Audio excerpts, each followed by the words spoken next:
you will be recited Masala of the second grade student of Razakul Akbar Nurani Division, Arafat and his companions.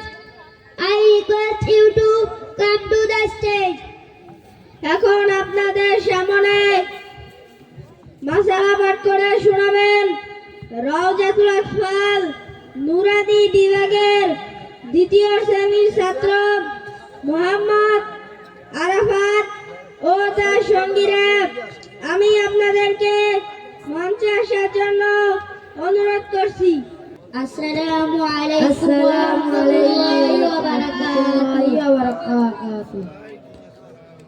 মাসআলা উজুদে চার সমস্ত মুদুয়া দোনো হাতের কনিজ ধোয়া মাথা মাঝে করা দোনো পায়ে কানুজ ধোয়া গোসলে 3 বরস ভালোভাবে কুলি করা নাকে পানি দাও সমস্ত শরীর ধৌত করা তায়াম্মুমে 3 বরস নিয়ত করা পাক মাটিতে হাত মেরে সমস্ত মুখ একবার মাসে করা পাক মাটিতে হাত মেরে দোনো হাতের কনিজ একবার মাসে করা